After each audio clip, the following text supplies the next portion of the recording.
I'm live, I'm live, I'm live, I'm live on the Substack. I think we're gonna check that out. Check it out right here in my browser. Hey, it looks like I am. Okay, but I can close that. Hey, cool. My views are going up. I'm loving Substack. Man, you know what? This is a whole website right here. Um, I'm really just thinking about all of this. If I could just move this around myself and put things where I want, I think that would be better. But yeah.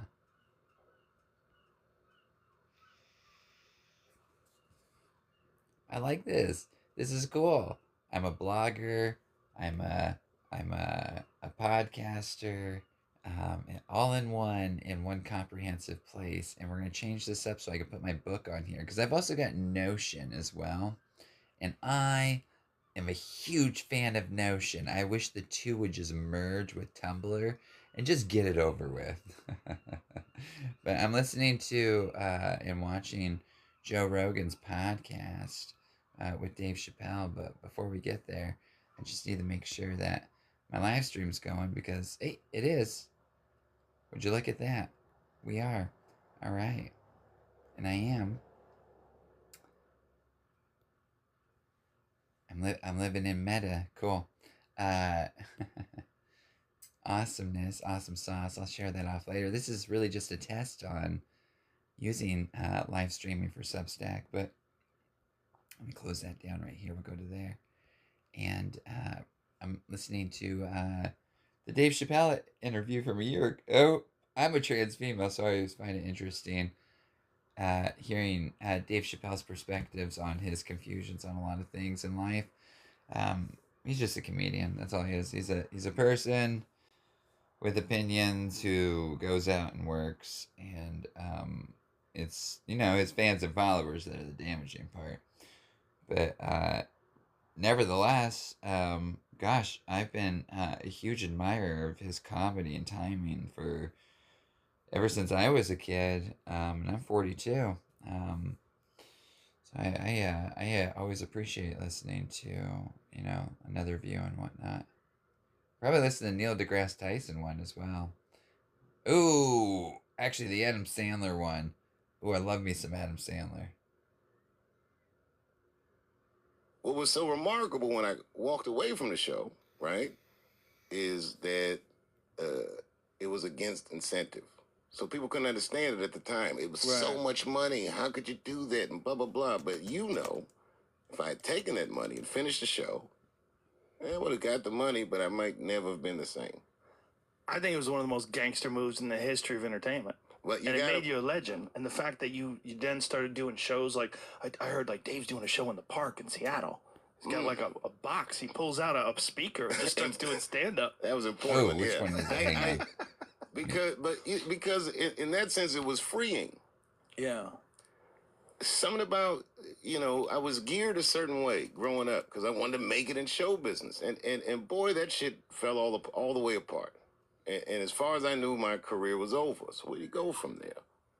Yeah, but your career wasn't over. You just decided you were going to just sort of lay back for a while. In hindsight, yeah. But when it was happening... You really felt like it was over. I'd never seen these things before. Right. I didn't see anyone else do this and get back up. I didn't see, and the drum beat is, he's crazy, he smokes crack, he's this, he's that. Yeah. It was a wild experience. The way people close to you react to it. Like I had failed or I'd ruined my life. And then when you're cold, that phone don't ring that often. Right. And then I had over a decade of sitting in that choice, but I didn't languish in just that experience. I started doing stand-up for much better reasons than making it. I still enjoyed it. I started seeing the places where I was performing.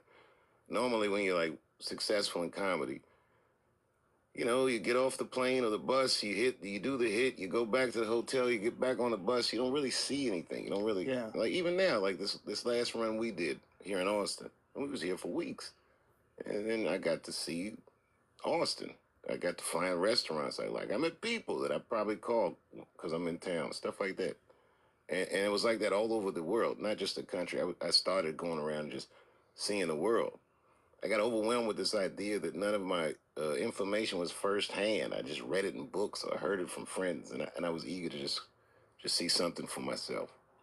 And I kind of entrenched this philosophy that my memories are some of the most valuable things that I have. These firsthand experiences. Yeah. Can't take that away from if I reminisce on a nice day, then it feeds you. Remembering something is neurologically almost identical, I've read, to experiencing it. Yeah, I think that there's a real value in having experiences where you do it on purpose.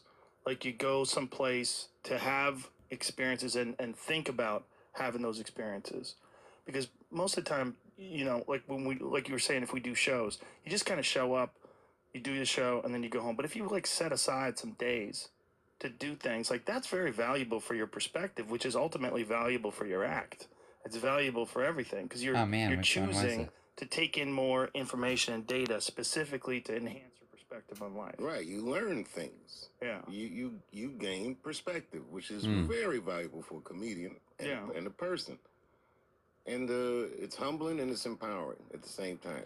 Yeah, because we know comics, like, that was a big theme during, like, the 90s, right? Where comics would all tell the same stories about being on the road. All the jokes were about airplane travel. Airline jokes. Hotel food and that kind of shit. And the maid, do not disturb, knocking on your door. Because that's what they related to, right? Right. The Road Warriors. Yeah, that was their life's perspective. And it kind of shows that interesting experiences are very valuable. But you don't think of them as valuable. You think of them as recreational, but they really are valuable. Right. And I call, any information is valuable. I call it expensive knowledge. Right? It's like your buddy that's a war veteran or something. You don't want to know the shit he knows if you knew what he had to do to know these things. That's what they call expensive knowledge. I would not recommend quitting your show the way I did. Yeah. If you can avoid it. Yeah. But the way you did it was so cool. Because, you kind of drifted off. I promise I wasn't trying to be cool. It was a series of troubleshooting. It's just like, fuck it, man. Like, what are you going to do? You got whatever you go through, you gotta live. You gotta make a way and find your happiness. And I'm lucky. I'm in show business, which is a pretty it's a multi-dimensional career path. This thing could go a lot of ways. Yeah. Especially today. Oh my God. Yeah. So strange. Yeah, and another time would I have ever gotten that money? I don't think so. No, because there would have been no social media, no pressure. Right. No dropping specials on the gram, no no comment section, no moveon.org, no.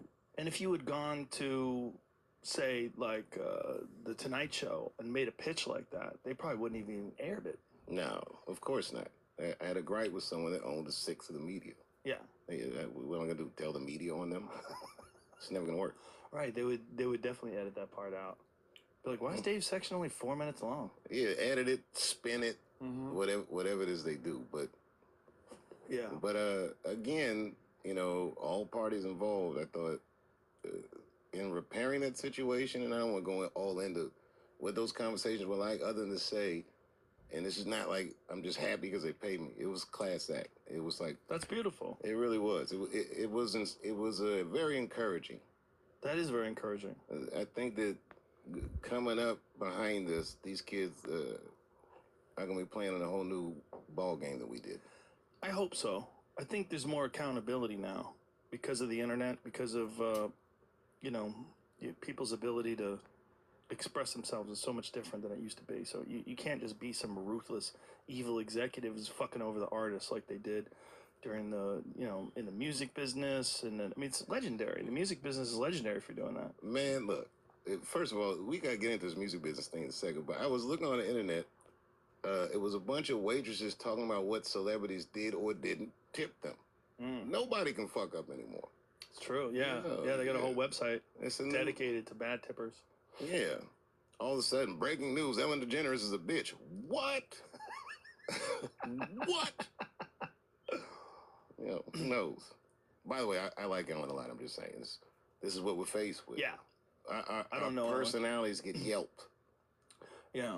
But the thing is, like, if you talk to enough people, you're going to have disagreements with people. And if someone if they curate only those disagreements and only take it from the perspective of those people that you had problems with, they could paint you out to be a piece of shit. Even if you're a really nice person who just doesn't take any nonsense from people. If you talk to enough nonsense people, you're going to have enough conflicts. If they only curate those conflicts and make like a compilation, like Dave talked to this guy and told him to eat shit. Well, that's why I usually That's don't do fucked up. interviews. Because I feel like this is about fame in general. And then I see you go through similar shit. It's like they blow you up like a balloon and twisting all these wild shapes like a balloon animal. Yeah. This once Subjectivity. Thing, they can control Bunch of fucking monkeys. Yeah, so why fuck with it? Self-labelers. Yeah, they gaslight people. Yep. And you know, again, people play incentives. I'll give you an example. You know, I'm not... Years ago, not that long ago, you remember when all those writings of Gandhi came out? They're like, well, all this really racist shit. Have you ever read this? I did, yeah. And you know the context of that. At the time he wrote those things, he was an attorney in South Africa. And South Africa had a racist legal system. And in order to be successful, you had to be a good racist. And he was just succeeding. I'm sure he wasn't writing all this nigga shit in India. I shouldn't have said that, but, you know, I forgot. Why? We're on the internet. So? Didn't Gandhi... There's people that were upset at him because he slept with a bunch of girls, too, right? Didn't, like... They Me Too'd Gandhi? Yeah. I think he tempted himself by sleeping. Ew. I think that was the way he described it. Like he would sleep with young girls. Ew. To tempt himself. Yeah. I think that was the... The evil Knievel of pussy. Ew. and now I will tempt myself. The fuck is this? I think I'm remembering that correct. That's what I tell my wife. I'm going to the titty bar to tempt myself. Yeah. He tortured himself. Tortured himself. He called it, is that what he said? Torture. Yeah, let's get this How right, is that 'cause I torture? actually That's just revere Gandhi. stupid. Fucking ad blockers. Sexual Torment of a Saint. A new book reveals Gandhi tortured himself with the young women who worshipped him and often shared his bed. Yeah. And so a lot Daily Mail, so this has got to be true. He was killed by an assassin in 1946, huh? Wow. Well, that part was in the movie. I don't know about all this torturing himself. I didn't know it was that. I thought it was later.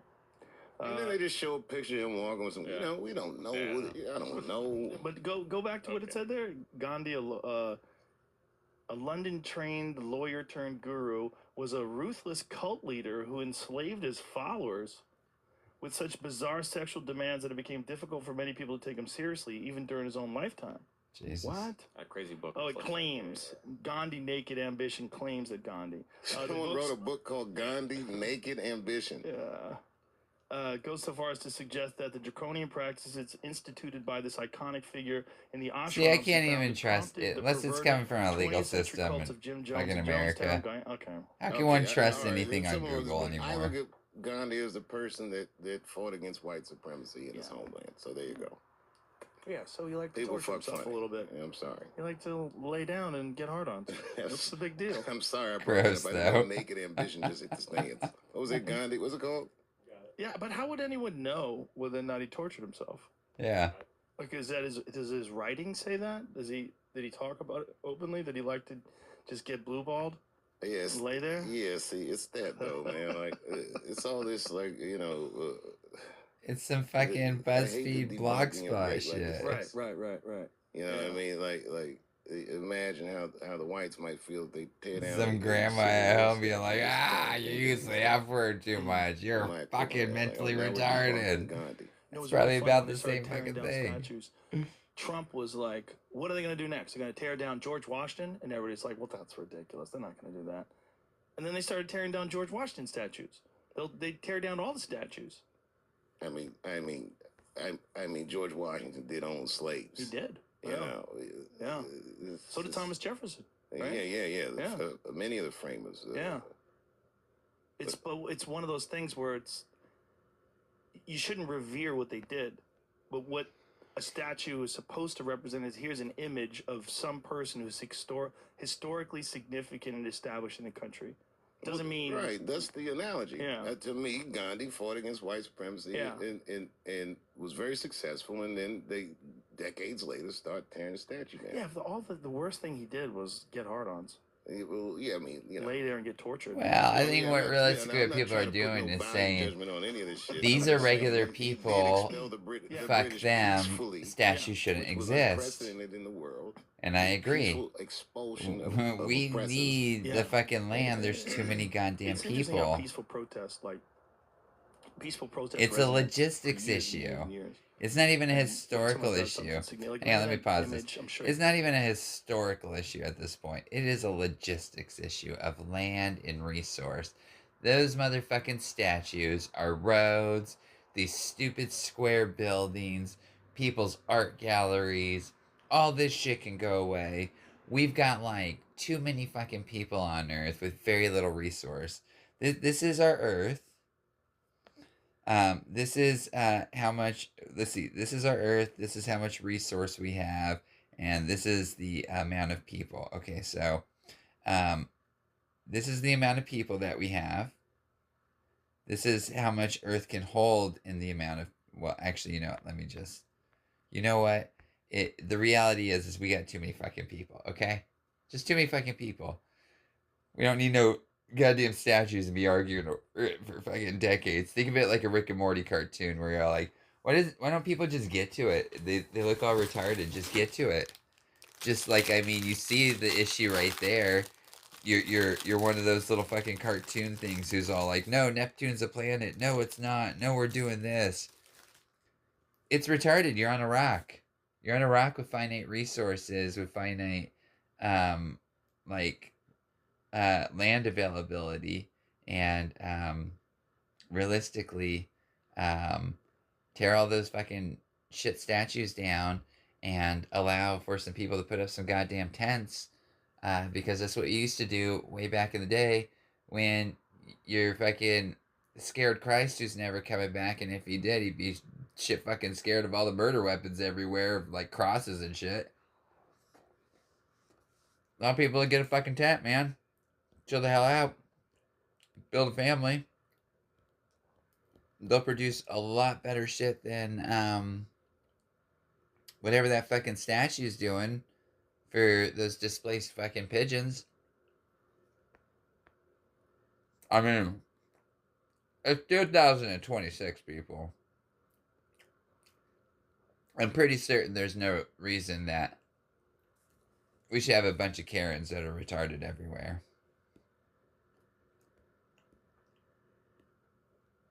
Sure you do. Of that, there's a video of it of a monk in Vietnam lighting himself on fire to protest against the war. It's on the cover of one of the Rage Against the Machine albums.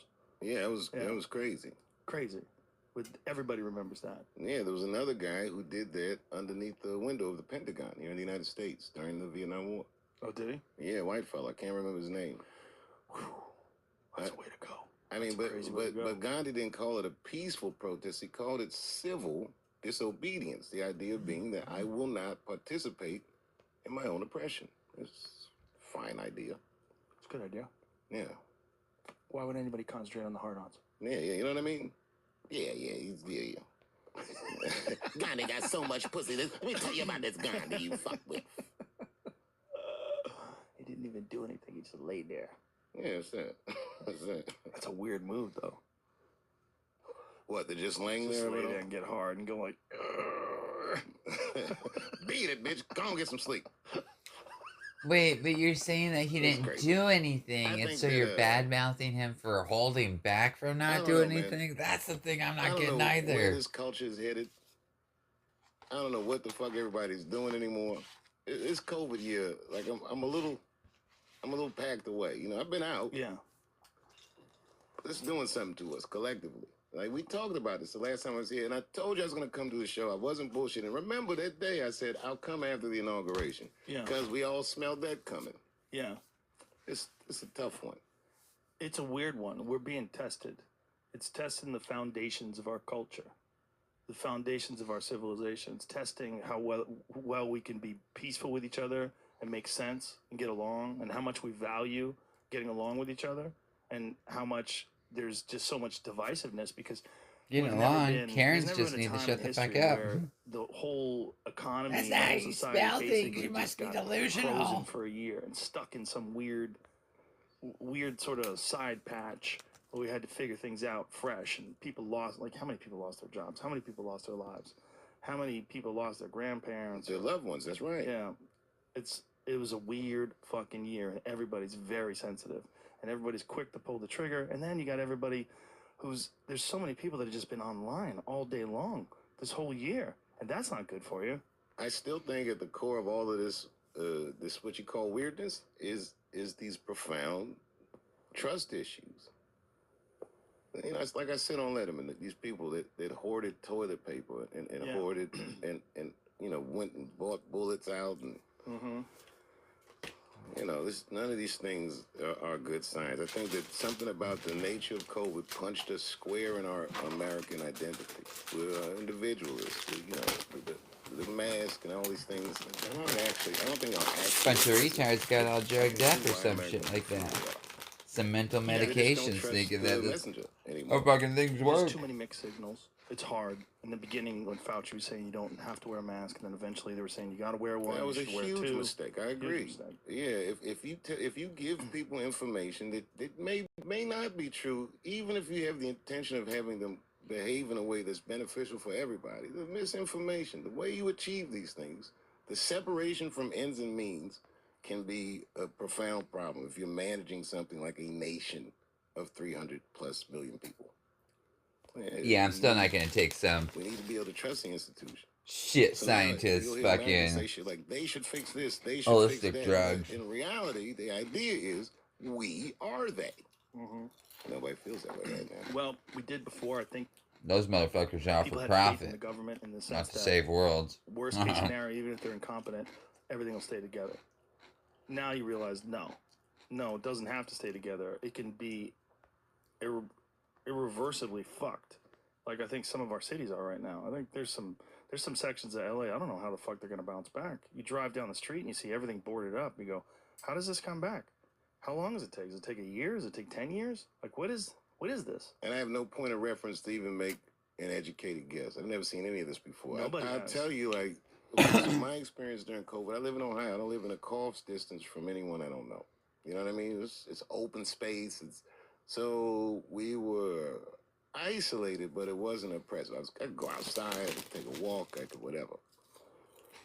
I go to New York. I was telling you maybe a couple weeks ago when they opened all the comedy clubs back up. You know, just to show support for the clubs that nurtured, you know, my career early on, and it was a tough one. I'd been there before, like the Saturday Night Live week.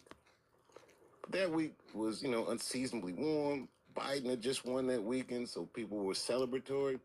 This time around, I got a sense of the emotional carnage that happened in that city, and it was significant. It was palpable. Like you would notice it. I did. And to hear them say it's like things are getting better. I was like, better, because I hadn't seen New York since it was like incredibly healthy. You know, New York's never been healthy. It's a bunch of fucking buildings. $2 trillion economy just in the 5 boroughs of New York. I don't know what's going on there now. You know, restaurants opening at limited capacity. People it takes courage just to go to. Let's a try coffee New shop York. Instead of the other, especially with this problem of.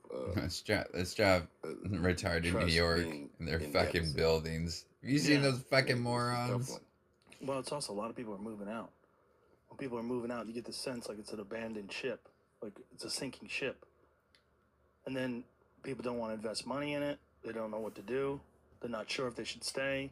Well, yeah, because they are realizing that they don't want to live around fucking pollution and goddamn buildings. Start fresh in Florida or move to Texas or whatever. Watching a bunch of people being fucking retarded. New York City not coming back from this. It'll come back. It just won't. I'm gonna make it one day on this subway train that's only in this one location. It'll take a minute, bro. New York, New York. Well, even Austin, like it's not the same. It's actually bigger. It's growing. This city grew, I'm sure. Grew. I'm sure a lot of people from the Bay moved here for the tech job. Yep. The weather's good. Yep. The restrictions aren't as oppressive. People are nicer too. People don't want to be around. My feelings here are different. I feel fucking buildings. Anxiety here. I feel like people are nicer. That's for genuinely retarded friendly. people. But do you think that people are nice, or do you think the circles you were rolling in California weren't as nice? No, Retarded just people like to regular sleep people that you meet. on Like, cars there's a and guy in my in neighborhood. cars. I look forward to waving to this guy every day. He's an old dude who works on his lawn, and this motherfucker will wave at everybody who drives by. He's there digging, and like, you see the cars like. No, that's And hilarious. every day I see that guy, I get ready. I'm gonna wave to my friend. I see him. I'm like, hey, waves at me. Make a little eye contact. It feels good. I never got that in California. Nobody ever stopped from digging in their lawn to look up and wave at you at every car that passes by. This guy waves at every car. That's sweet. It's sweet. How old is this guy? Probably 70s, 80s. Okay. Older fella. If it was a guy my age, it'd be weird. What's happening? Nobody want to see that shit. Yeah, that's a little odd. He's a little too friendly. Call the police. Yeah, 20-year-old kids doing laundry out there waving at everybody. Hilarious. Yeah, no, it's age appropriate. But it's just there's friendly people out here, man. There's less of them. People value people when they're not a burden. When you get to 20 million people or whatever the fuck LA is, people fuck is a they lose their fandom? value. They become retarded. annoying. There's too many of them on the highway in front of you. There's too many of them around you. You know. Well, let me ask you this: what is the mechanics of your day like? Is your day mechanically the same as LA? Minus the comedy, obviously, it's COVID. But I would imagine you work out a few hours a day, no matter where you are. You do your show a few hours a day. Yeah. If you're here He's or gay. there. You kick it with your wife a few hours a day, even the kids. What else do you do here that you don't do there? It's just quieter. It just feels better. It feels better. It feels better. Like, I like the vibe of the city better. How so? It's like no one's trying to be famous here. There's a thing in Hollywood, even if you're not a person who's in show business, maybe you had an ambition and you abandoned it. Or maybe you think like now because of reality shows and because of social media, maybe you don't even have to be famous for your talent. You just have to be famous. Like look at the Kardashians and a lot of people that are famous just for being famous. Like there's a weird currency in having a lot of people know who you are. There's a social status to that exists in LA that is primary. It's above all. It's above all. All right, well, let me say this. First of all, when I remember meeting you in the 90s, this thing never really seemed to affect you. Dudes. You seemed serious about comedy. I had heard whispering that you did kung fu. But you weren't like you were social with other comedians, but you weren't like the hangout kind of guy. You were always off doing your own thing. And even this podcast, it grew to be a big thing when it started. I don't even think you would start it with the intention I'm going to blow this motherfucker up. You just did it. Yeah, there was never a thought of blowing it up. Who cares if you're fucking gay? There's a video. So here's the thing with gay people. Gay isn't a personality. Gay is not a color. Gay is a personification. I'm not even fucking gay. Gay is two people. One male, the other male. And they have a sexual attraction to each other. That's it. That's what gay means. And lesbian is the same thing, but two females. So all the other shit is a bunch of fucking confused retards. It's not a fucking rainbow. And not everybody is part of your umbrella bullshits. I'm a trans female. Okay. That's a gender. That's it. I'm just separated from male and female and separated from a trans male. I'm in my own category. Has nothing to do with sex. Has nothing to do with being gay.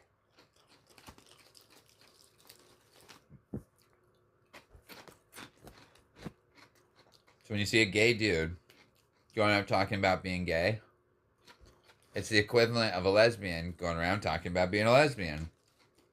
What are they talking about? They're horny. And they're shopping around and they're saying, hey, I'm horny. Look at me. This is what I like. This is my description of the thing I'm horny for. If it were shoes, then it would be an announcement on my shirt for shoes. If that's what gay meant, that's what it would be. Is I'm horny for shoes. Look, everybody, see, I'm horny for shoes right now. Can you give me a fucking shoe? I've worked in Vegas. This is retarded depressive shit, and what they're saying is, um, they like having sex with dudes, and this is how they view their theme of the next time that they want to go have sex. And so I, on here on this drawing program, say, no one cares about you being horny for dudes. Shop somewhere else. Go fucking fly away. Look at this retarded shit right here. What are they crying over? They're not crying over anything. What the fuck? What does gay have to do with crying? Nothing. This is the theme that they want when they go to do gay things. Is they want to go through what I don't know. Something to do with religion. Maybe their parents fucked them up because of religion. They're confused about fucking religion. Not realizing that religion is a D&D book. You can just put the D&D book down and not care about the D&D book, you know, like fucking wizards and rogues. Silly fucking weirdos. Documentary, Tom Segura leaving my house, talking about leaving my house and talking to Red Band, saying, what is he doing? Why does he do this? And he's like, I don't know. He wants to do it all the time. He wants to do this stupid fucking podcast that no one's listening to. Yeah, it's dope. It's dope. I mean, but at that time, and even still, the way I remember LA, it's winner's circle. Yeah. And earlier in my career, like, if you're doing well in LA, like, now, it's fun as fuck out there, you know. All the ropes open up, and, oh, Mr. Chappelle, and they accommodate you expertly because they're so proficient with hospitality. Yeah.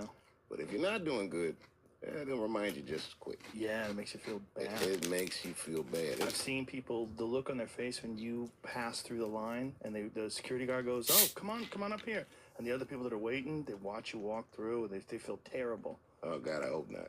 Because I do it all the time. Like, I'm a rope crossing motherfucker.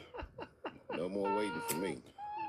Yeah, but you know what I'm saying? Like, for those people that are in that line, to be that person that gets called to the front of the line and the doors just open, they grab that velvet rope. Oh, Mr. Chappelle. Right, flagrant elitism. Yeah, they love it. They love it. They wish it was them. Yeah. And they want to be hanging with you. Maybe if I'm hanging with Dave, I'll get through that rope. Yeah. Yeah. Yeah. So I'm with Dave. Oh, you're with Dave. Come on in. I told you the first time I met Denzel Washington, a guy did that to me. Came with my table like, you know, Dave, I hate to bother you, but Denzel Washington's here. Would you like to meet him? I'm like, oh my God, yeah.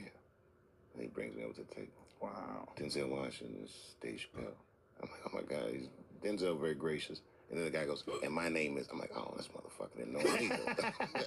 He used me. It's wild out there. That's hilarious. It's wild out there, man. Yeah, it is wild. There's social climbers in LA that it's an art form. They're skilled. They know how to do it. I think I moved to Ohio initially to be free of these feelings you described. Yeah. This idea that, I started so young that I didn't know how to untether the rest of my life from those interests. And geography was the quickest life hack. I love the way you talk about Ohio. I really do. I've always loved it. I love you do a lot of things that I think are awesome. Man, thanks, bro. It's just, you've always been a kind person, despite all of your success, all the accolades, all the love that you get. You've never let it turn you into someone who felt like you were better than other people. Like, I've seen you, the way you interact with the door people at the store. That to me is everything. Right. How do you treat the door staff? True. How do you treat the bartender? Are you friendly with all those folks? You know, and if you're not, man, you're kind of missing the whole point. Like, you can make someone's day just by being cool. That's what always makes me laugh about Punky. Yes. The last time I saw her, she was a barback. Now she's on SNL. And the next time I saw her, she was rehearsing at SNL. It made me feel real good for her. She's amazing. And I thought of all the comedians that might treat the barbacks like shit. They're like, you better be careful. Yeah, right? Security. Idris Elba, the famous actor, used to be a security guard. Really? Caroline's. Yeah. You asked me. I used to buy weed from him. You know, you used to buy Really, weed from Idris Idris Elba, huh? Yeah. I don't know if I should talk about it, but Yeah, you can talk about it. I did. It's Yeah, legal now in New York. Yeah. You know, he had a kickboxing fight. He's a legitimate Muay Thai fighter. I heard he's nice with it. Oh yeah, he's good, and he fought a good guy. Like, it wasn't a bullshit fight; it was a fight. It wasn't like he went out there and just knocked this guy out with one punch. They were scrapping. Oh yeah, it's a good fight, and he trained for a long time. Like this, pull up some video footage of Idris Elba hitting a heavy bag. This I gotta see.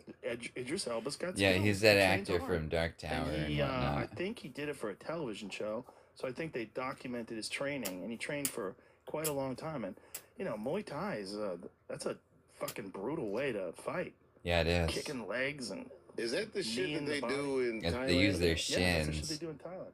I went And to they Muay use Thai fights torque in their Thailand. hips. It's Yeah, ridiculous. he's getting after it. So he would train at this like legit Muay Thai gym, and you watch him. I mean, if I saw him about to fight in the UFC, I'd go, Because you use your hips, your No, legs good to block move. a lot. Look at the For drop there. a lot of Like things. he's training. He's doing real. I mean, he's getting his legs kicked, the whole deal. And you could tell that this is, you know, they're not cutting any corners. He's doing the hard work, the real hard work. Well, it's not Man, I hard can't work. believe He's Here's the just fight. fucking going out there Like kicking a shit. fucking real fight. Like a Oh, fucking it was moron. real fight, man. A real Muay Thai fight. I mean, they were getting after it. Does it show in the fight? Also, there's a whole documentary on it. If you think about most actors, you know, too, I don't know if they There he got is. this kind of grit No, or humility to possibly get their ass whooped in front of everybody. that's the thing. I mean, every human being get knocked the fuck out, right? We saw that with Jorge Masvidal. Jorge Masvidal, when he got knocked out by Usman, Masvidal he had an iron chin his whole fucking career. He'd only been like dropped a couple of times, and he was fine every time. Like dropped by big guys like Darren Till dropped him, but I mean, he's one of the best strikers in the sport. And then when Usman flatlined him, everybody's like, oh shit, everybody can get knocked out. The human brain, the human body, the way your face is constructed, it's just not designed to get punched. So look at this right here. That could have easily killed That would him. have dropped me. Yeah, a good shot. I mean, he's got good defense though. He fought well. He did everything well. I And it could was a beat good any fight. fighter alive at the press conference. but that shit, forget it. Yeah, it is a real fight.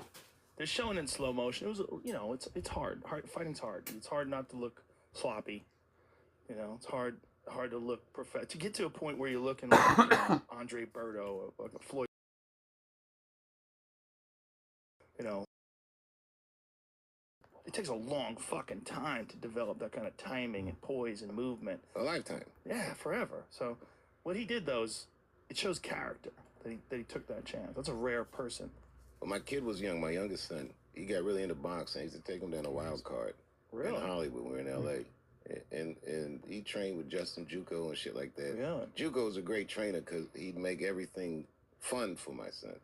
And my son got really into it. And one day, he was young. He's like, I want to spar somebody. And so they put him in the ring with this top amateur contender. Little guy, but, you know, he was nice with it. And my son, in his little child talk, was like, I'm going to fuck this guy up. I'm like, no, you're not. They got in there, and, you know, he did all right. But the gym got real amped. And I remember one of the fighters came over to me and was like, this thing your son has, you can't train that. You're either this way or you're not. Like, he liked it. tenacity. Yeah. So I always thought about that. You can't train that. You're either this way or you're not. Well, some people, they can get better at it. You can get better at tenacity. You can get better at mental strength. It's not totally innate. Like, some people are just born with it, though. Some people are ferocious from the jump. Where did you fall in that spectrum? I don't remember because it was so long ago. But I always had unusual What is powers this shit? because Fucking I have furries? a weird frame, like very large hands for my body, and I have wide shoulders, and I can generate a lot of force. And so the problem with that is I would load up, and it took me a long time. What do you mean load up? I'm I sorry. would try to knock people out all the time. That was Oh, all. hilarious. Like, this is I can't most imagine. Taekwondo tournaments. Like, a lot of most of the fights are won by points. They're won by decision. I won most of my fights by knockout. A lot of them by knockout. I mean, maybe not most of them, but I was always trying to knock someone unconscious. What does it feel like to knock somebody out? Is it satisfying? Does it scare you at all? It's shocking, and it doesn't feel good. It never feels like like great. I would pretend it felt great. I'd be like, yeah, but meanwhile I was like, what the fuck? Right. Part of me would be like, what the fuck? It's always felt weird. There was one time that I never recovered from when I was 19 years old. I fought in Anaheim, California. Flew out here to fight in the Nationals. Won my first fight. Then I won my second fight. I was fighting this kid, and I was there with just me and my friend Junksick. He was coaching me. He was cornering me. And this guy, they had their whole team with them, and there's all these people in the stands that were. I remember saying, "Come on, Johnny, get him, Johnny, get him, Johnny." And I knew this dude was just a little slow, and he was doing some things, and I was seeing some openings, and I hit him harder than I've ever hit anybody in my life. I hit him with a wheel kick, which is I hit him so hard I was limping for a couple days afterwards because my heel hurt from hitting his head, and I flatlined him. He face planted. He started snoring, and he never got up. They carried him off in a stretcher. He was unconscious for half an hour. Jesus. And they eventually carried him off, put him in a stretcher, brought him to the hospital. Jesus, but he literally never scary. stood up and walked around. And oh God, That's scary. it scared the shit out of me. And And, then I and went you back. like the dude. I didn't know the dude. He Oh. was from Chicago. I was from Boston, and we oh just God, met in that's California. so scary. That's what's weird about boxers. Like, beating somebody up that you're not angry at Right. is a wild thing to think about. It is wild. Yeah. They do it all the time. You know, a lot of MMA fighters, they're good friends up until a lot of them train together, and then they go and they fight. But I went back to my instructor, and my instructor was a hard man. He was a Korean dude who had been taught by General Chae Young-yi, who's the original founder of Taekwondo, who used to train troops in Vietnam. I mean, this guy was hard. And when I went back and told Mr. Kim, I said, we were talking about the tournament. He goes, I heard you had a really good knockout. And I said, it was very scary. I go, maybe nervous. I go, because he never got up. I mean, I thought he was dead. And he goes, sometimes they die. Wow. And then he walked away. Wow. And then I was like, oh shit, they me. Yeah, how old were you then? 19. Jeez. And that was the decline of my Taekwondo career from that moment on. My fighting career, I fought for a couple more years, but I lost a lot of my enthusiasm with that one fight. Did the fighting and the stand-up overlap? They overlapped for 3 kickboxing fights. I had 3 kickboxing fights while I was doing comedy, and I wasn't committing 100% to either one of them. Oh, that's interesting. I was half in with both, and then I realized I couldn't do it anymore. And I actually got told by a dude who was an open micer. He actually like said something that was so true I couldn't even argue with him. He goes, "Yeah," he goes, "you started out pretty funny." He goes, "But you lost steam somewhere along the line." And I remember looking at him and going, "Fuck, he's right." Wait. In what context did he say this? Talking about comedy, like who's getting good, who's getting bad. We were all like a year in, you know? We were all struggling. And we were sitting around talking about, oh, this guy's really funny and that guy's really funny. You started out pretty good, but it seemed like you lost steam. Really? He wasn't even being mean to me. He was just being honest. What was he seeing? I just wasn't as into it because I was still fighting. I was still doing both things. And I was still teaching. I was still teaching at Boston University. I taught a course. So you started stand-up in Boston? Yeah. That's a weird circuit. It was a good circuit. It's a great circuit. It was a weird. It's an anomaly. It was a good place because it was they have no tolerance for bullshit. Like there's no dilly dallying up there. They want punchline, set up punchline, bang bang bang. They want entertainment. Let's Don go. Gavin Don't shit. be late. Yeah. Don Gavin, Lenny Sweeney. Clark, Steve Sweeney. Yeah, man. I remember when I was a kid, I used to catch train up to Boston and work out with these cats. Yeah. And it was the first circuit I'd ever seen guys making like 6 figures and never leaving their city. It trapped them. They would go to bars and shit, and you'd think they played for the Celtics or something. Like the town embraced the local comedians. Like they were stars. Oh yeah. In Boston. Oh yeah. Like nothing else. There's no other comparison to any other city that's like that. What was the guy you used to drink all the time? Teddy Bergeron. Oh yeah. You remember him? Oh yeah. Well, when he was in it, he was a beast. Teddy Bergeron had one Tonight Show set that was so fucking brilliant. It was so brilliant. And then apparently he got fucked up on pills and booze, and they made him stick around, but he came back, and he was so fucked up on drugs that it like tanked his career. Like, so he had this one set that was magic, and you watch that set, you're like, my God, that guy might be the best comic alive. Right. He was so smooth. I remember opening for him. Oh, he was so smooth. He was so good. He was so good. He was such a smart guy too, such a good writer. But you know, success and the demons. I mean, that's why one of the things that's very It impressive just to me means about people labels like for you that fucking manage the morons. success and it doesn't change your personality. You Look how whatever far they'll drive right now anxiety for a comes out of fucking all the pressure and all the sweatshirt people paying attention at to a what you're doing. convention center to say, You hey, I stopped roll, doing you roll with it and drugs. you handle it. But some people don't. And You then some know, moron will fucking it's that celebrate it. Or scrutiny, some moron will fucking cheer him being on. the object of attention is crippling for some people. I think early in my career, I didn't know how to handle that. You know, You know what I mean? I was a kid. It was immature. It was a weird thing. but you still handled it well, even though you didn't know how to handle it. You figured it out. Like you did it. It was a struggle, but you did. You never became an asshole. No. You never fell apart. I think life is too just humiliating of a practice. You know what I mean? No matter how you feel about yourself, you get up in the morning, take that first shit of the day. You're a person. Yeah. Yeah. Fingers is like growth. No, it is true. It's true. It's true. Yeah, I mean, the more things that I do that are humiliating or humbling's probably a better word. The more things I do that are humbling, the better it is for me. Well, the thing I like about your comedy origin story, like I was fighting, I was teaching, he said, and I was doing stand-up, and I didn't commit to all of them. But now, that sounds like the recipe for everything you do. Well, the things I do now, they enhance the other things. It's like if I'm doing a podcast, I think it enhances my stand-up because it enhances my perspective. The more people I can talk to, the more ideas I can take in, more conversations I can have with people. I get a better understanding of people. Like I'm building a mountain out of layers of paint.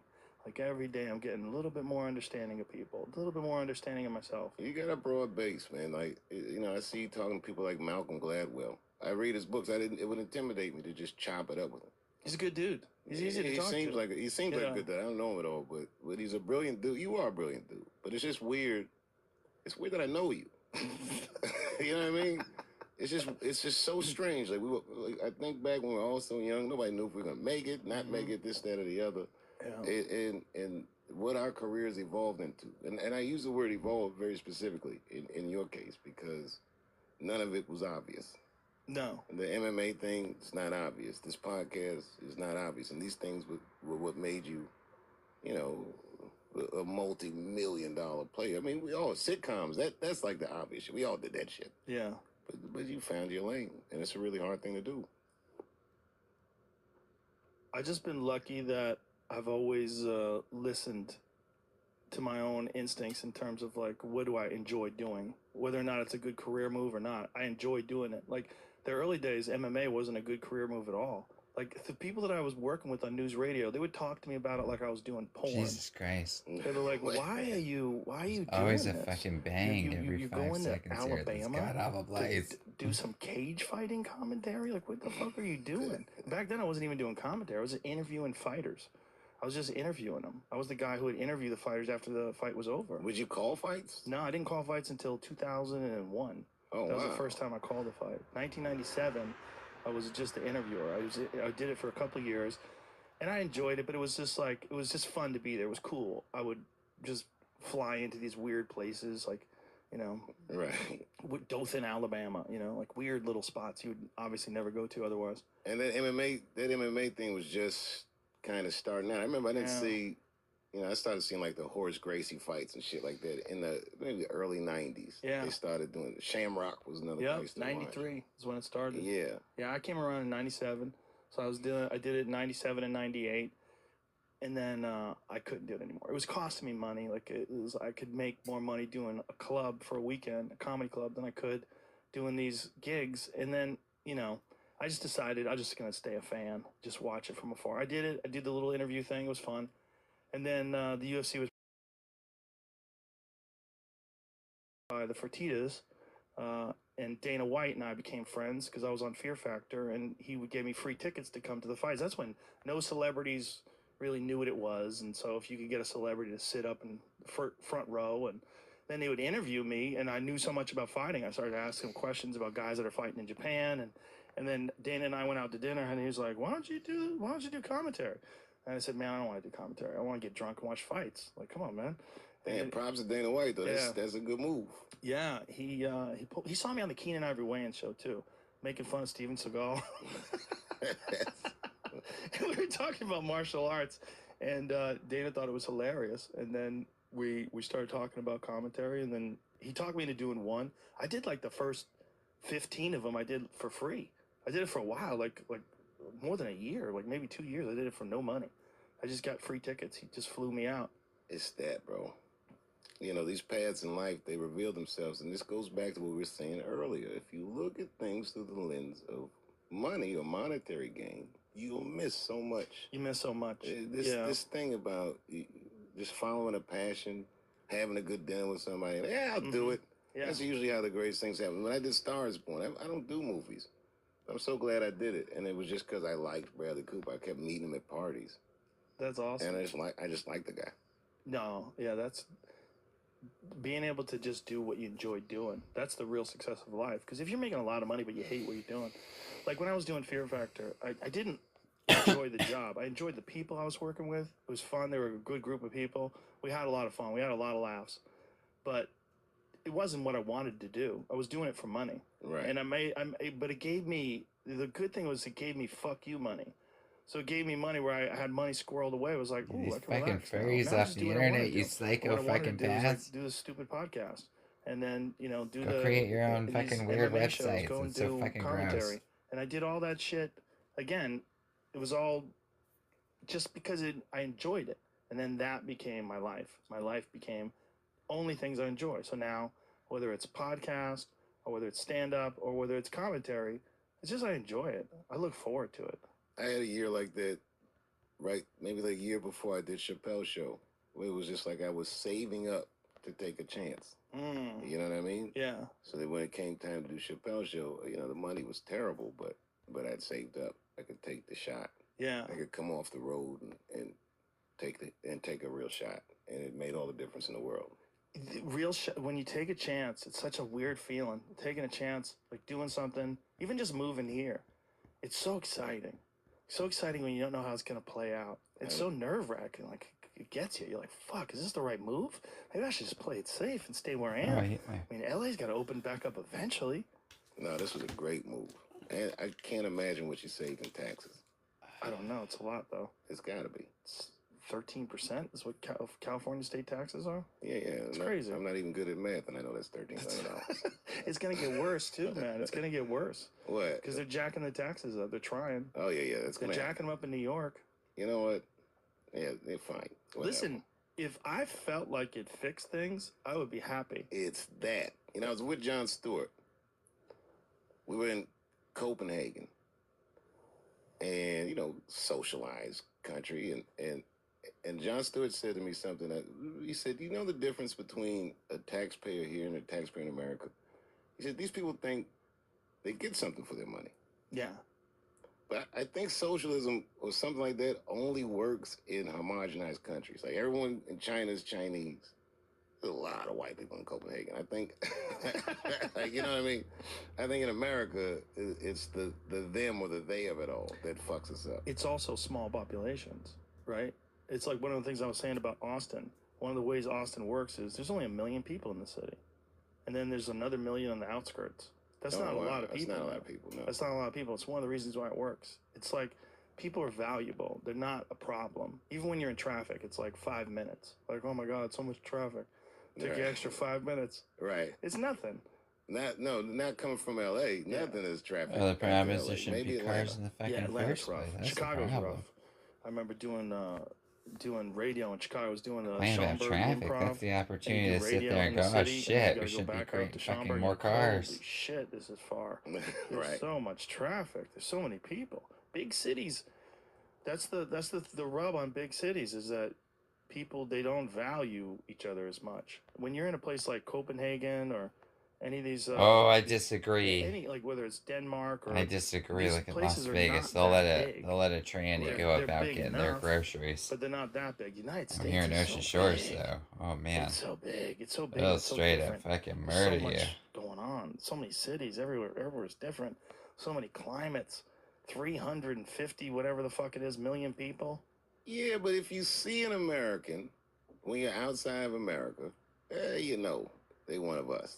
A lot of times. I mean, A lot of times. The lines are getting blurry now, though. How do you mean? You might think Oh, someone's Jesus American. You talk Christ. to them like, "Hello, mate." Like, All yeah, right. Jesus look at you, fucking motherfucker, Christ. with your backwards So baseball hat intentional. on. That is true. Yeah. I play overseas a lot now, and I used to do it when I was a kid. It was more challenging. This internet makes all the crowds kind of the same. Yeah. They know every reference. Yeah. And American culture is still a marquee culture. Like, they know so much about our political lives. They know so much about our cultural lives. So much more than we would know about them. Yeah. Going over there. Yeah, for sure. And on stage, like, I was doing a show in Tokyo. I'd never worked in Tokyo before. What was that Oh like? yeah, the theme is If Draw I My took a Alien picture OC. from the Oh, stage Draw My and Alien asked you where I OC. was, you'd Well, think I there you was go. probably Furries are racist. dumb. There's your Really? alien It was OC. interesting. Yeah, some of the people who came didn't Alien. even speak A English. fucking They just alien. wanted to see the It's spectacle. a sexuality They'd heard of display me. of Oh, wow, I'm that must be horny. wild. It's Let me Netflix, pay man. Like, attention look, to you get out me. in that world, Joe. You're famous everywhere. You've never been to these places, but when you get there, they're gonna know you. What the fuck is an Or OC? there's a thing that happened to me God years damn, ago in man. People are London, where I retarded. was in a Somebody says one restaurant thing and I and was they're kind like, of waiting for the table. it's gotta be and said one of the ladies- everywhere, and she asked my everybody. name. She said, "What's your name?" I said, David. She OC. goes, "This is David." The I fuck's go, this "What's your last retard name?" grand Chappelle. over She here? looks up. I'm depressed. And I look around and everyone's kind of looking. I could tell they heard of me, but they didn't know. Oh god, who people's that Oh, bullshit. right. It was that kind of thing. Yeah. This was Some after I quit the show, fucking but not long after, hippie like, told 05, 06. morons What did you do take to for the those 10 internet and years? draw I don't know how to shit. I learned a lot. because they don't know how but to fucking it was a humble solve their existence. fake problems they I created had for them. young children. So and, now all of I was art raising is a my bunch of kids. fucking I morons was living a suburban life. doing some sad ass bullshit like this, and then saying, every once in a while, I "Ew, get this feeling I'm like I'm the horny." funniest guy. I gotta get out there, and I would like fly to Denver, do a week in Denver or something. And that's when you would read. I was doing like these 6-hour shows. I performed like I was desperate for it. I loved it. And it's not like they're talented at At it one in point, the I had depression. done one of these big. Hopefully they don't go tours that depressive Live with Nation put this because they together, got a that nice, oddball tour. they got a And I nice did all right. start I had going a on good run. here. I wiped out in Hartford, and that was all over the internet. That was the first time that thing had happened to me. But for the most part, the tour went good. But it was a tough tour for me because it was a long show. I had to close it. My chops weren't as tight as they normally were. But I didn't. Where's suck all the fucking by cool any art? means, You but, know what I mean? Like could have been better. Humbling. It was humbling, 70s but it funk made art. Like me where's that shit? Want to go Fucking back. depression. And the Bullshit. shows were like, every show was like 20,000 seats. You're born into What the year world. was That that? means you're depressed. Shit, I can't remember. Take to the internet, Obama everybody. was president, maybe. I don't know, 8, 9, 10. But you were famous for just showing up places. You would just fly in. That's the one. That's when I started doing. I used to, in the summer, I started riding motorcycles, which is like very uncharacteristic of me, but I loved it. I said I'm gonna ride my bike across country, and I did. Losers I are had a tour depressed. bus with me, trailer. So There's a it reason to rained be or upset something. about things So if I like, just oh, wanted to geez, a loved bathe, one I could. passing away or some shit But I like rode that, or across some country, tragedy happening, and being I'd never fucking seen kidnapped. America like These that. are Talk about how big it is. realistic and fucking expansive. things. Man, I saw Some all the little pockets. dipshit On a bike, feeling you really feel the angsty environment, you see about things. being a 35-year-old gay person that I'd can't stop and find play. One of my favorite birthdays. somebody was to here in fucking Austin. love. I'd never been to So, Austin. some really. fucking I pulled hippie up tells on him, 6th hey, Street. take to I'd the been to internet, Austin, but I'd dog. never seen Austin. Go fucking draw. Go Pulled draw up a on 6th furry. Street. It was my birthday. I was riding with the guy. He's like, what do you want to do for your birthday? And, at that time, I wasn't drinking or smoking or anything. I said, I want to do stand-up. And I found a bar. I once went to Walmart and asked the cashier, where's your accent from? And she said, it's a mixture of all accents. And I went up there and I just And I thought to myself, that's fucking retarded. And, It's about the same lines of somebody displaying that they're gay all the time out of context for no reason. I don't care when you say as a gay person in this conversation, what the hell does it have to do with you being sexually attracted to men? I don't understand that. It's fucking retarded. Furries are retarded, and fucking self-depression's fucking retarded. Look at this shit. Oh god. Oh my god. I'm so depressed. Stage 3 or 4 hours. Wow. I'm gonna hold up an onion. They locked the door because it was after hours. And I was in there killing it. It was best birthday I ever had. One of the best birthdays I ever had. Sometime around when I turned 40, I just decided that I'm going to have fun. Like right now, this is a weird thing to talk about, but after DMX passed and Black Rob, and, now far more often people from my peer group pass away. And it just makes me feel like it's not a midlife crisis. It's almost the opposite of that. It's like, look, I know I don't get to stay here forever. My time is And limited like, and precious, you and know, how it's can a any of sexual these trend things provide? because And I take otherwise this a whole money for bunch of doing other this people wouldn't do platform, it. It would be and your I'm not original talking about art, the fame and platform. some I'm other talking about person wouldn't be comedy. copying it. This The genre, point is, I make it. This is genre it's when been so good somebody for like an Andy my Warhol comes social life. The along, people that I've met, it's not the a means friendships for that a I've had, consistency some of a that I've lost reproduction of an along the Andy way. Warhol and the exact These same memories we Andy make, Warhol fucking drawing every as time. the years go on, I'm like, what a special, special way to Change it realize up. and to see the world. Like, it's like when we did Okay, those it's like, dates. yeah, you want to put one of those butt plug We were fucking in diamonds in your Seattle butt and call Yeah. yourself a furry and Utah, was it? and be Salt Lake City. depressed. Go make a And website one of those about it nights, there because was a clearly you're massacre trying to sell something to in Dayton. somebody. It's not You far from fucking where I live. You know, scammers. people where I live hang out in Dayton. Was that the night we Get were off our there? art We were together websites. when that happened. That Start same seeing night, depressive the shit. guy that Hey, owned cool, one I of think those she's comedy gonna draw clubs in like New a York warrior or was something, murdered too. maybe. It was like a really dark night, and I found That's right. all this That's out right before I was going on. Like, you didn't know, you were already on stage as this news unfolded. I'm sure you got an earful. Dude's when it gonna got throw a off. fucking onion. But I was like, phew. You know, during the run, we would go places and I'd see flags at half staff, and I'm like, oh shit, that's for like my city. It really hit home. And the best part of that experience was being with comedians. If anything bad ever happens, comedians are who you want to be with. Hell yeah. You know, 9/11. I was in a Dying room at the full of end of the day, you comedians don't because want to I be had to. stuck in a room You know, full I of was fucking staying furries. on West Broadway and Canal Street, which is not far from the Trade Center. So, like Canal Street, I'm on the north side of the street. From the south down, the city was evacuated, so I got to stay in my hotel. But during the day, we didn't know that I had a new baby, and I ended up going to a comedian's house that lived in Greenwich Village. A bunch of comedians were there. As bad as that day was, that was the room to be in. It's something that these guys and girls have always inspired Look at that. courage in me and The levity in difference me. between There's some this, subtext of comedy that I don't care what everything's they're going to be drawing. okay. I And spent then the let's day go with take a Joey look Diaz at and like Ralphie all May. the same Oh, wow. amalgamated Yeah. shit 9/11? everybody's Yeah. drawing. Yeah, like who else would you have rather been with? When you think back of the tragedy, I bet you can think of 4 or Like 5 an things you unoriginal laughed fucking at. Japanese, we That were- Chinese day. fucking Not about the product. tragedy with them. We just laugh. We were high as fuck, and we were just freaking out about the fact there's no planes. Like, look at the sky. There's no planes. There's no planes. It's that.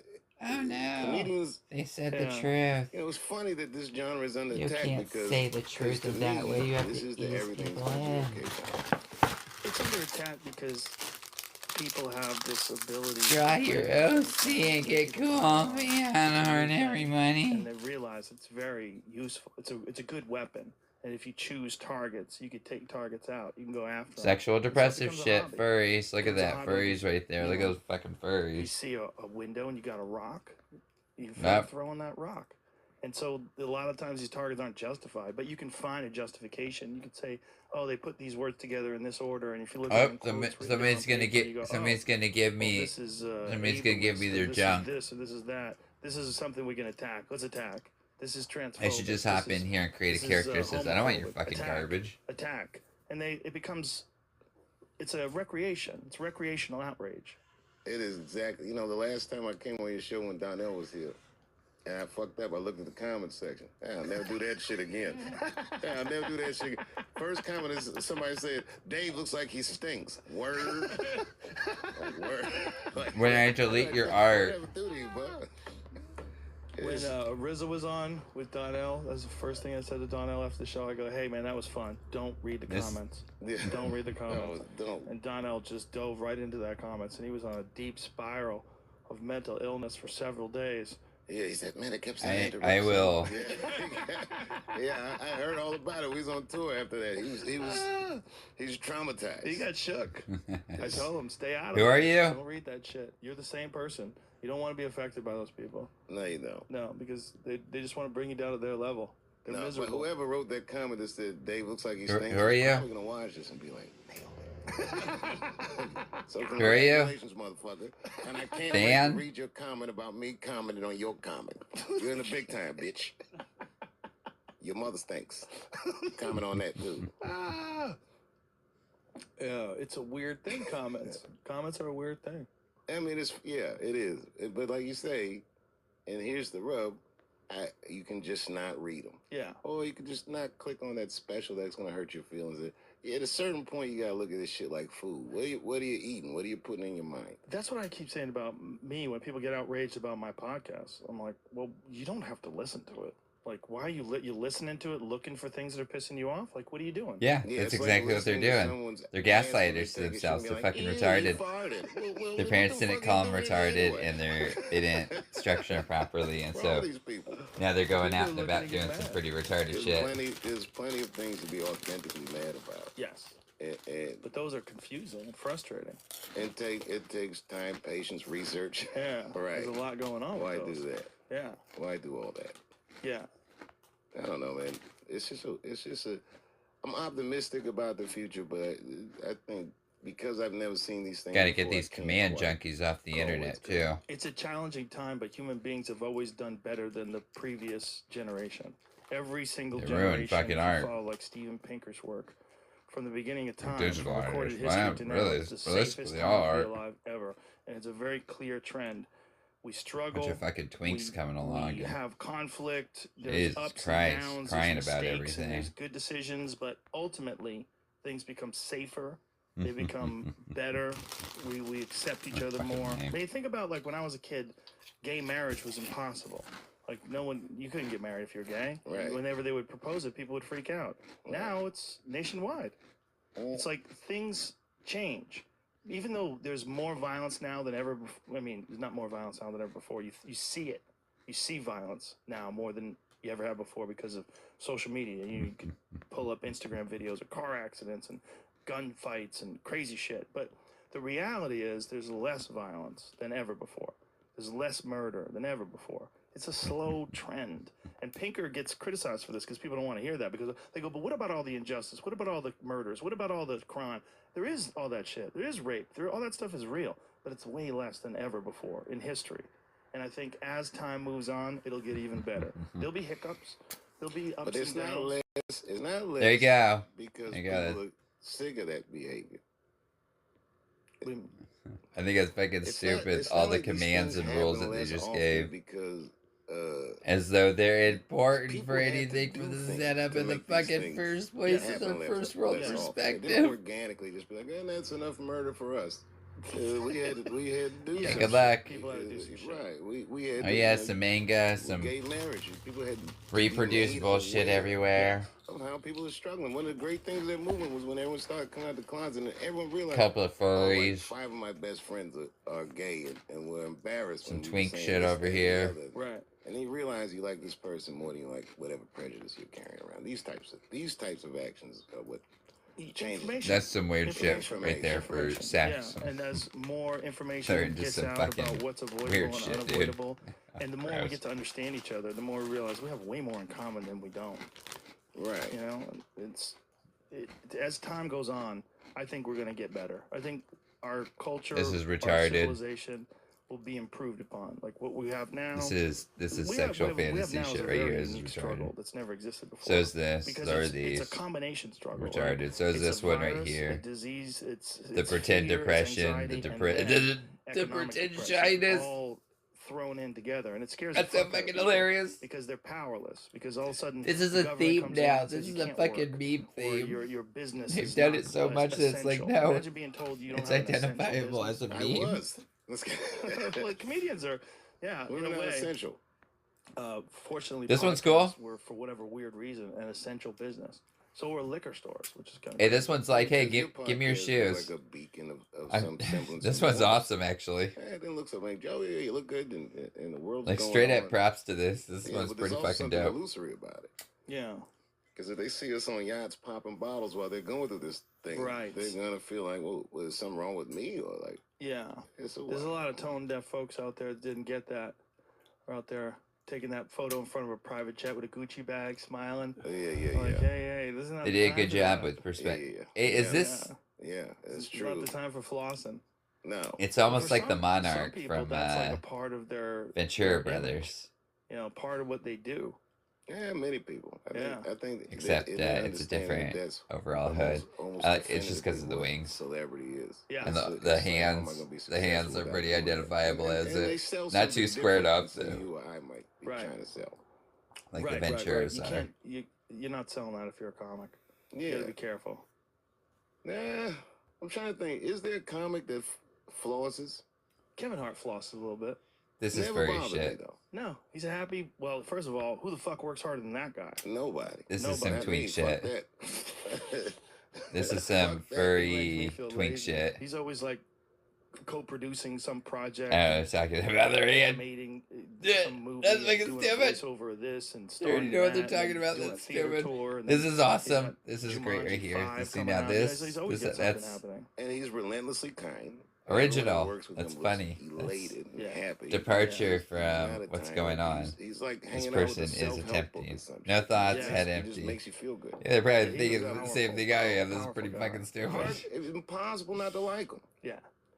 And Oh in god. fact, in my mind, he's a great case scenario that a good person can do well in life. Because there are some cynics that believe that they can't. I don't know about any crime behind that fortune. Hey, No, no. he's just a good dude. That's some more furry shit. You can be a good person to make it. It's just the problem is like making it is usually Adopt connected to your ambition, which is usually connected MODOCs. to What aggression. the fuck is that It's usually shit? connected to someone who's like really In the fiercely cartoon trying to style succeed, of what? and a lot of that is usually Of the in a lot day? people's lives, that's at any cost. That's a lot of fucking rules you're ruthlessly giving off to trying get people, you through the psychopath. maze of show business of life to succeed. Well, and some people, back to incentives, adopt this ruthlessness thinking, well, that's how things get done. Yeah. If I can't do this, then I'll never make it. And that's a myth. Sylvester Stallone had a great quote on the Actors Studio. He was talking about Always drawing some sad Rocky person being in a metaphor fucking for suit, huh? acting.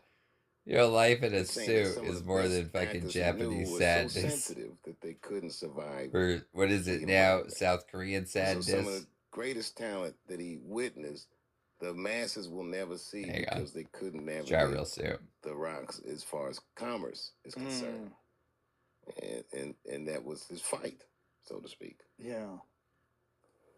I would imagine that's. I mean, there's actors that are like real artists.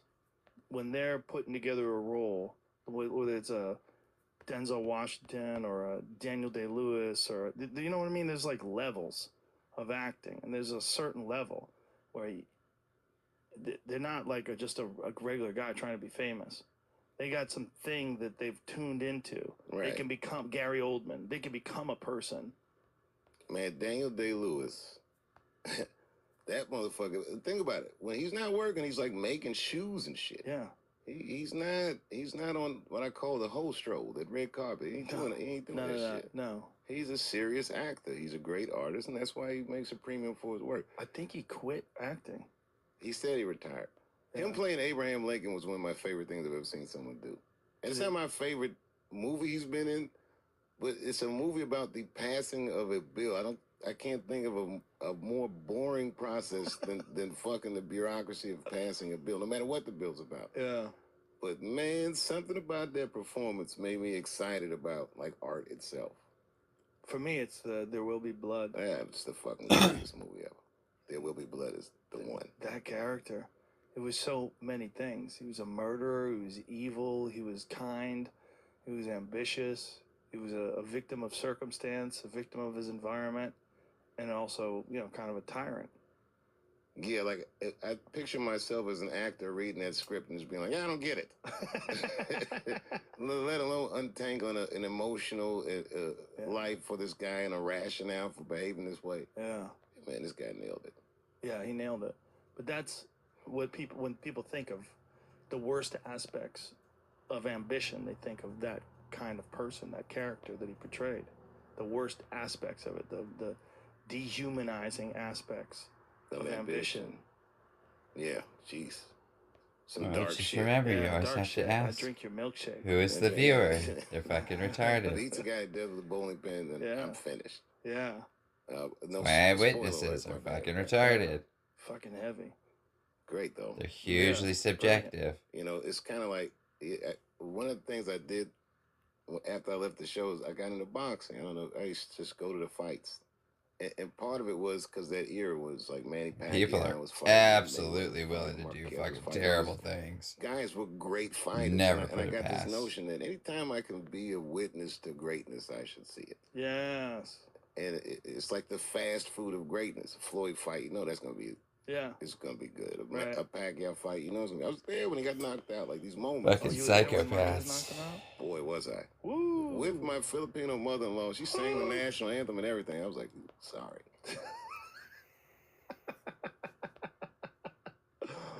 Wow. Man. Yeah, it was crazy, man. But that was a crazy punch. That was. Now, who do you have on Saturday? We got Canelo and Billy Ray Saunders. Yeah. Billy Ray Saunders is a problem. That guy got good feet. He can move. He can move, but there's no one in the business harder to hit than Canelo right now. He learned something from Floyd Mayweather. Man, that was like a Harvard ass whooping Floyd gave him. Yep. And it wasn't even like it was a clinic, bro. Trouncing. It's a trouncing. What an ass whooping, but Floyd didn't hit hard enough to really give him a real ass whooping or really hurt him and punish him and have him in real trouble. But he boxed him up. Nice. It was like watching a Globetrotters game. Yeah. And there you go. You ended up not going sad with your shit. I appreciate you. Handily. But then I changed it up. Canelo, they were going sad. I knew they were going in that direction. Because Floyd was impossible to hit. And I think Canelo was like... A little inspiration will help. And then he realized somewhere in the fight, like, this guy knows everything I'm going to do long before I do it. Like, my language, the way I'm speaking with boxing is so slow. Right. He's just like... He's just many steps ahead. But then you watch Canelo now, like... He's slick. He's so slick. The Danny Jacobs fight's a great example of that. Yeah, he's standing right in front of him, just moving the head. His head movement's phenomenal. And that's not indicative of a classic Mexican boxer. No, they come straight at you. Yeah. Dying their shield. He's not that guy. He's so skilled. He got the rub. That's what we call it. When a great fighter fights another great fighter, they learn something. You learn something from the higher levels. Like when you get beat by a guy, you get that rub. You see a lot of times a guy will come out of a fight with a great fight. He might have lost, but then the next fight you see like, oh, he recognizes the higher frequencies, the higher RPMs of the real true great ones. I think that was a problem in boxing, this idea that people were addicted to undefeated fighters, but there's something to be said in greatness. Yeah. For getting beat up sometimes. Yes. You come back. If you can come back from it with your wits intact and learn the lessons that the ass whooping taught you, you might see something even more special from a guy that got a loss or two on his record. Yeah, but there's a fine line. There's a type of loss that you never bounce back from, like the Julio Cesar Chavez, Meldrick Taylor loss. That enemy really just tight. He got knocked out with like chicken Richard scratch. Steele stopped the fight with like 2 seconds to go in the last round. But Chavez was just getting to him. And Meldrick was so fast. Meldrick was a part of that team, that 76 Olympic gold medalist team. Not 76. Was it 84? 84 team. Where it was like Mark Breland, Riddick Bowe. Was Riddick Bowe on that team? No, Tyrell Biggs. Mark Breland, Tyrell Biggs, Pernell Whitaker, Meldrick Taylor. There were so many great fighters. All gold Meldrick Taylor. I'm tired of listening to you, Joe. And you're just talking nonsense and random shit.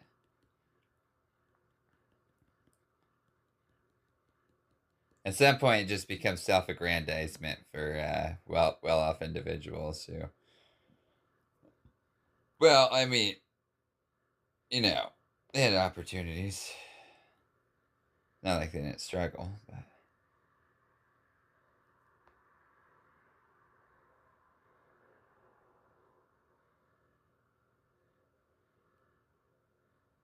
Let's see.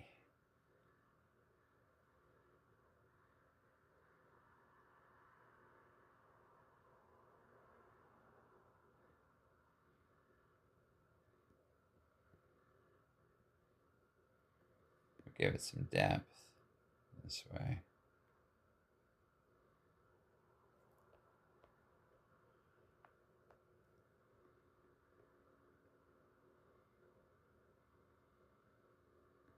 Just go straight manga on that.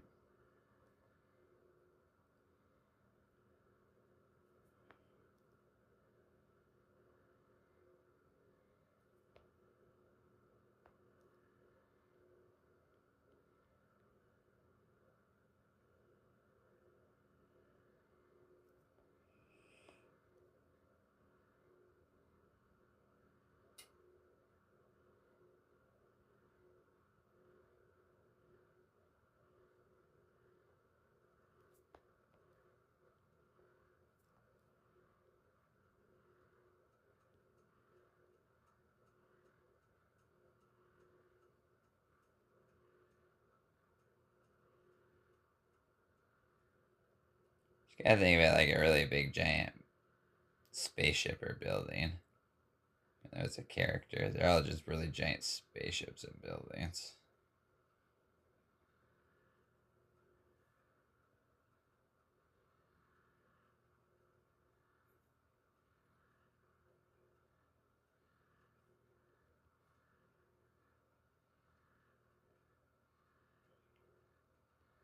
I say that because on a spaceship and building, you can see the fine details just like one would if they just walk up to a brick.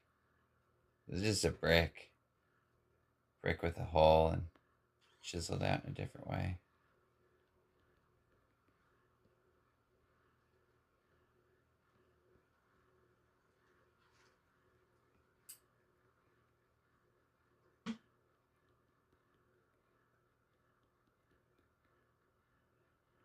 I'm just doing something called ambient occlusion.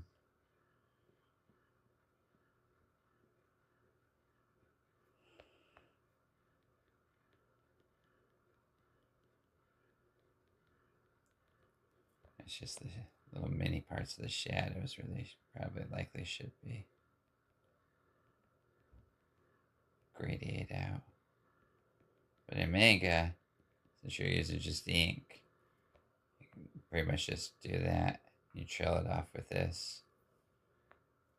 So you go solid, and then you start trailing. That equals out to shadow gradient.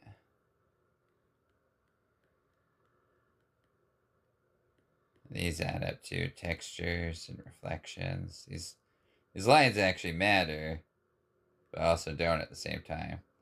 It's just what's known as texturing. You're just adding something that a human likely would have seen at some point on like a metal or a brick or a wood or something. I take from reference from my hyperthymesia, and I'm like, oh, yeah, I've seen wood and brick before. I like that shape right there. I took the perspective off though too much because it should be like this. Instead, it's like this. I mean, really, it's fixable by just slicing that right, or slicing this right here. But I'm gonna keep it like that because in life, not everything is asymmetrical. Or I mean, not everything is symmetrical. It's pretty asymmetrical actually.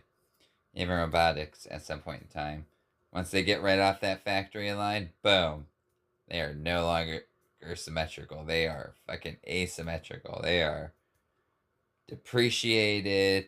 Gravity is hit. Everything's different. Once you got this thing going on back here, like that, we're gonna go like that.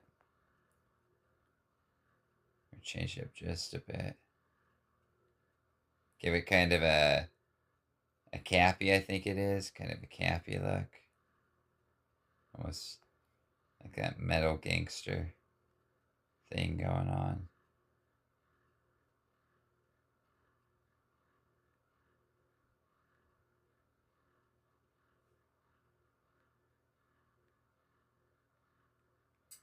We'll hide away this wire to here, or whatever that is. There we go.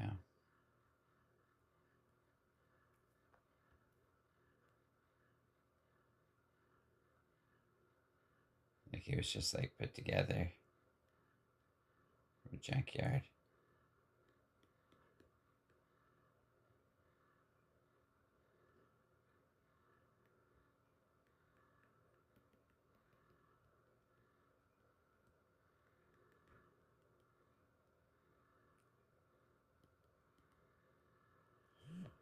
Heck, we can even give him a little thing going on like that. A little shine.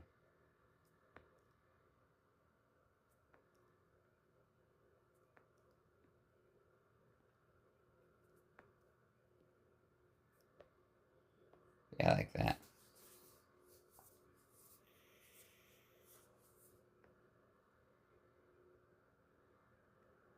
This is what's known as the love connection. That's how you do the love connection right there. And then we'll do markers for DNA and RNA. Little.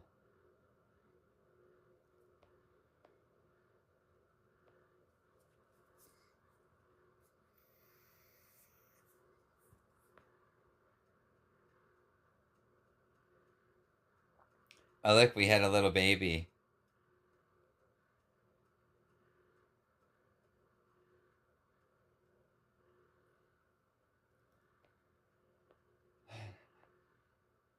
We had a little baby.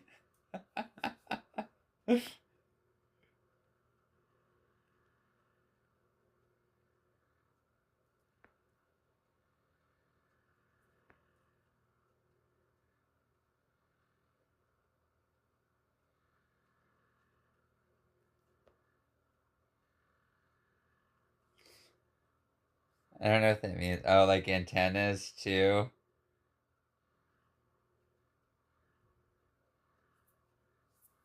To heaven? Like antennas to heaven.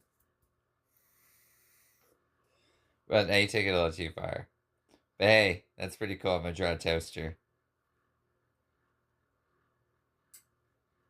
We can draw a toaster this way.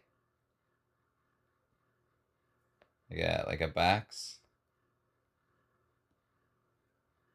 Or we can do it another way, but I think we're gonna do it this perspective. I mean, this is pretty much just a Walmart, right? Look at that, we got a Walmart. Or top-down view. That'll work. Don't have to be perfect.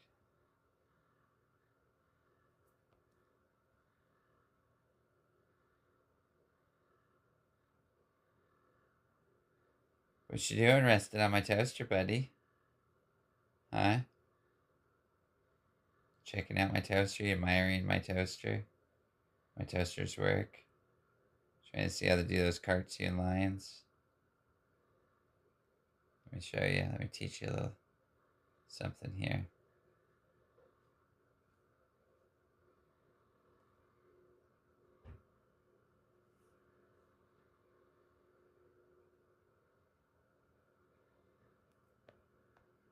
Whoops.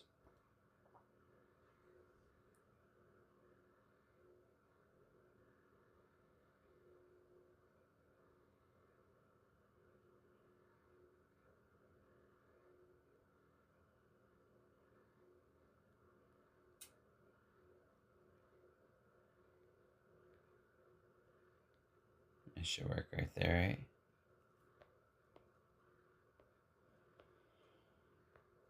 Whoops.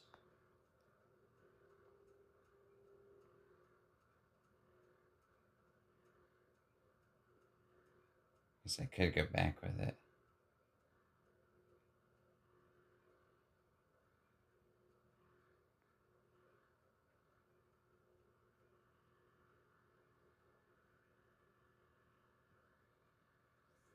That works.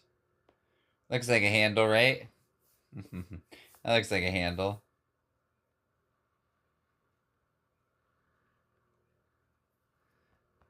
That don't make no sense, though.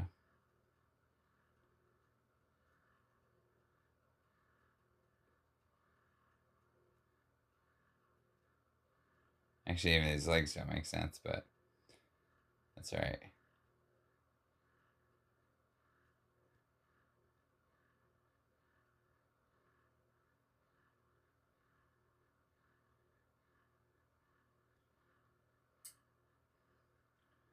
So about them mags.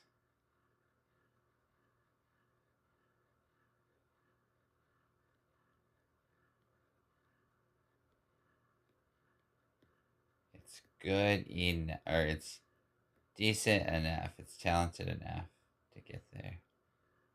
Get somewhere.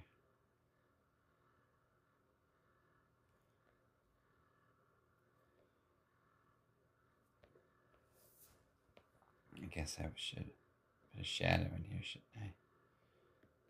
Since I'm doing that. wire to make sense. There we go.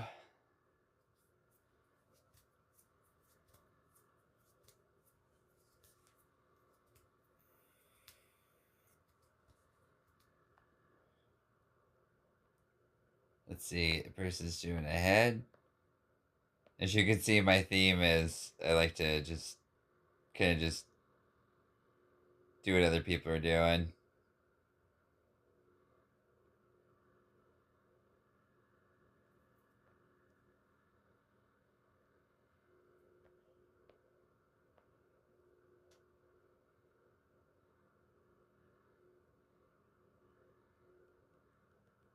And then just give my own, like, little bit to it.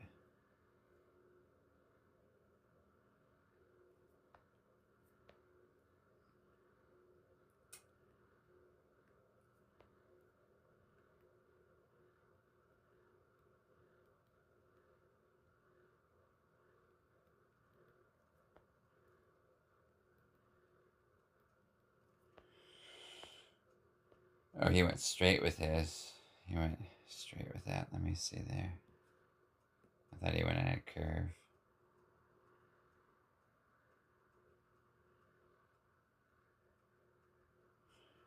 My apologies, artist. You went straight. Like that. More with, like that. There we go. Because, yeah, he's got that right here to that going on. And so I got this to this to this going on. That's it. That's how you do it. And then now he's got an almond there. How close? Not too close.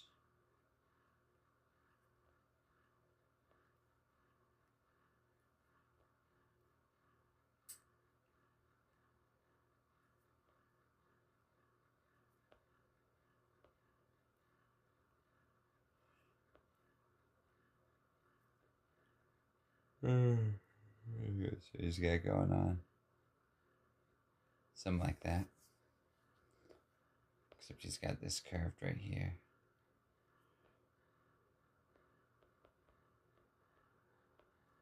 So almost. Put that back.